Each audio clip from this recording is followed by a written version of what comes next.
Hello, my name is Gwyn Williams, and I'm doing this video with the help of Luke Anderson, and I'm going to attempt to explain a very basic guide, an introduction to Open Eyes, the audit tool that we'll get.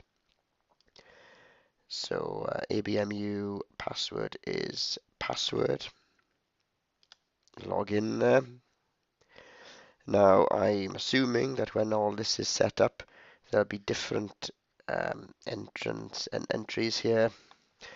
For example, we'll put example for now, but I'm assuming it'll say Singleton and the other sites within ABMU. Cataract firm cataract. This is a demonstration module, so but it's just a good guide as to what we can expect, and I'll go through it very slowly so that we can work through it. So let's choose a patient. Demi Myers, don't worry, these are all example cases set up by Professor Morgan. When the actual system goes live, where the cursor is now, if you type in either the name of the patient or the hospital number, the record should come up. But these two records were invented specifically by Professor Morgan so that we can have a practice. So this patient, as you can see from this message by Professor Morgan, it is a test patient. Biometries that are taken on the IOL master are automatically uploaded, as we can see here. Everything we need to know comes up and is automatically transferred, and I'll come back to it later when it comes to choosing the lens. But for now, let's book this patient for a cataract operation. So, operation booking. I'll go through all the functions that exist, and then it's better to know everything than to know only some. Well, it'd be nice if we have the whole system one day, of course. So this person, as it turns out, has a right cataract. Well, actually, let's say the cataract's in both eyes. Is it cortical? Is it nuclear? It is a nuclear cataract, as it turns out. And what we'll do is a right cataract operation. So we click right, procedures on the top there, phacoemulsification. Let's say it's fairly standard, 30 minutes. Do we need the consultant? No. Senior fellow, I guess, which is a registrar, could do that. Let's say any doctor can. Anesthetic, I think it's a subtenon is always nice. Let's select that. Does the patient require pre-assessment by an anaesthetist? Nope. Anesthetic choices, surgeon's requirement. Patient needs to stop medication, say they're on something which is contraindicated to the operation. If so, press yes. If not, no. Let's press no. They would need to stay overnight. No, this is just a cataract operation. The site is an example. These are all Moorfield sites otherwise, but there'll be proper ABMU sites up and running then. Priority, routine. That's the day-to-day. Suitable for high volume. This is Mr. Janacek's list. Let's say it isn't. No. Patient admission discussed with patient. Admission in the sense being the operation. It would be a bit foolish to book them without discussing it with them. And there we go. Schedule options. Let's say there's no preference if it's a morning or an evening list. So let's save this and we'll schedule the operation later on. So that bit's saved. Now, the actual examination itself. So, history, drop-down menu, or you can freestyle if you like. Say there's blurred vision. That seems quite good. Again, you can choose what to put in, but I'll put in this demonstration a greater rather than a lesser amount of information so that you can know what to put. If you wanted to put allergies, for example, let's do an allergy. Let's add an allergy.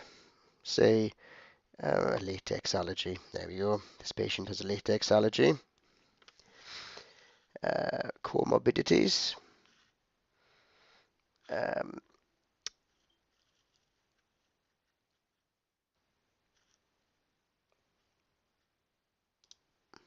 Let's say they have COPD, might translate to some kind of problem with lying flat, let's say that. Wonderful, so we've added that. Let's go for risk. This patient, as it turns out, although she's female, she takes tamsulosin, let's say that, rather than doxazosin. So that she's not an anticoagulant, but she is taking an alpha blocker. Let's write down Flomax. Flummoxed. That's peculiar. Let's try that again. Right, wonderful. That is nice. So, visual function, all fairly straightforward. As you can see, all the things we might need down there. Visual function, and the most important thing, of course, is visual acuity. So let's click on this. We can choose Snellen or Logma, or ETDRS letters. Let's press Logma. This is what we use, of course, in Singleton. So, let's put glasses. Let's put glasses here. In the right eye, let's put the vision is quite bad, otherwise we wouldn't be doing the cataract operation, of course. Minus, there we go. And then we come to an examination of the anterior segment. So that's the wonderful thing about open eyes, is that there are nice pictures that we can construct. I think we said it was a nuclear cataract, so let's press the nuclear cataract button. And again, a nuclear cataract there. And we can fiddle with the picture in order to make the cataract darker. Look at that. And there might be a cortical element on the left. So we press that, and this appears. And there's all kinds of pictures for all kinds of things that we might want. So let's report that. Moderate nuclear cataract, mild nuclear cataract with a mild cortical cataract. But again, we are doing the right eye first. So then, let's come down. Where's refraction? Here we go. Refraction. So what is the refraction of the patient? Let's say plus, slightly hypermetropic, +2 with a cylinder of, okay, that's quite a lot. Let's put 1.5 at, let's put 25.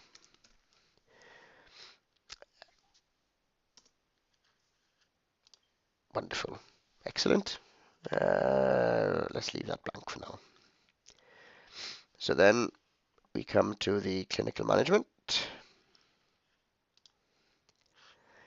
We are doing cataract surgery on this patient. So, and we're aiming for emetropia. Just to let you know, this PCR risk has been worked out based on the fairly simple things we've observed so far. If, for example, I select that this patient has phacodenesis, you will see that this PCR rate does vary, goes up, which isn't good. But it's good to know the facts.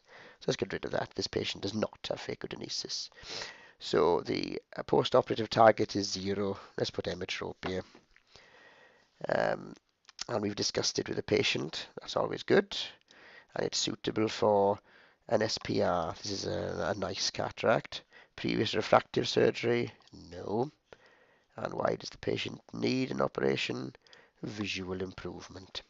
So we've done this, and now let us save. The good thing about open eyes is if we've left a comment empty that needs to be checked, then it would have flashed up with a red box. So we've done this. To work the biometry, you click on the biometry icon here. All this information is automatically loaded from the IOL master. We can edit it. And then in this case, this is the formula and this is the lens has been selected, but you can select any number of lenses. Let's select this one, for example. We can put the target refraction here and say we opt for a 21 diopter lens, which will bring the refraction to minus 0.37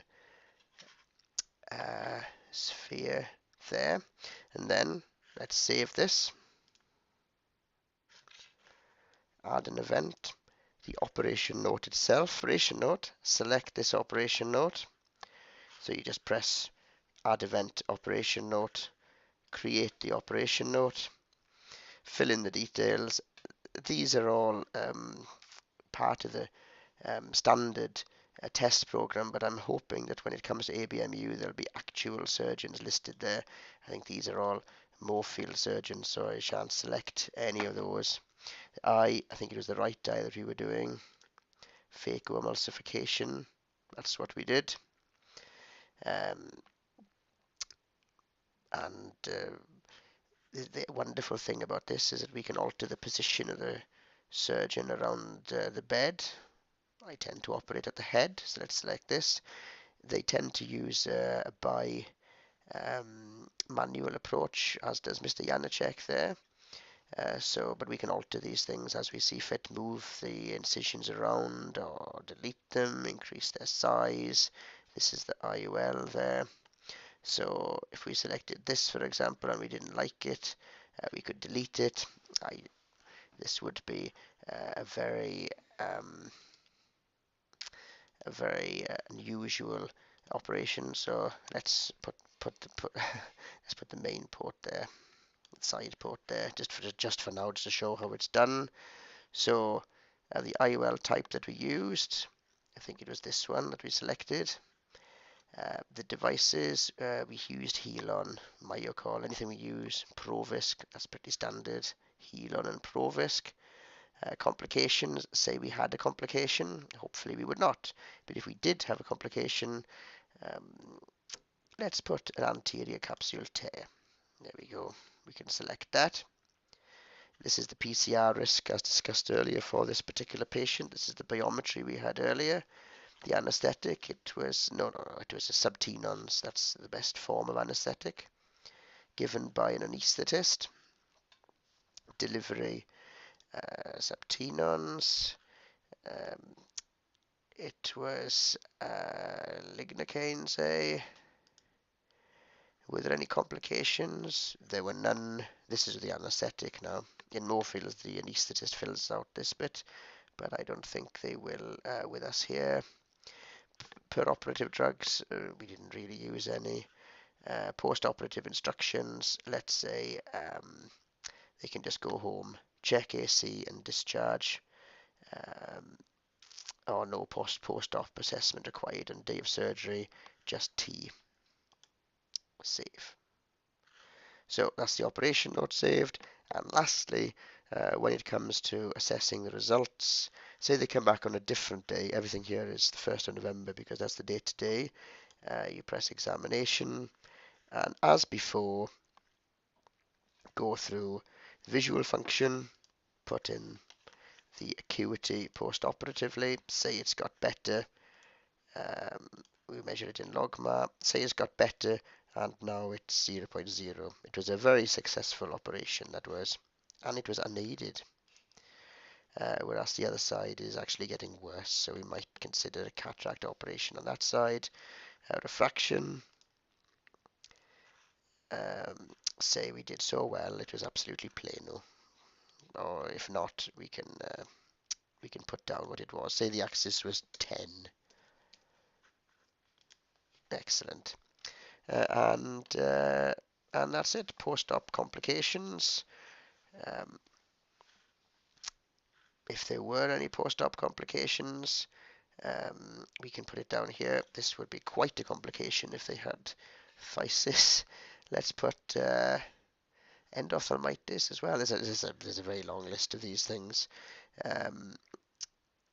Let's put well, we put the division was better. Let's put there were no complications. That's best. So this is what we do here. And the wonderful thing, as I mentioned about open eyes, is that if you forget to fill in a box, it will tell you. And the history was blurred vision, but we can put that this was improved. Wonderful. Save. So everything is now saved. And that's how that's done. Thank you for listening. If you need any tips, then please feel free to contact either myself or Luke Anderson.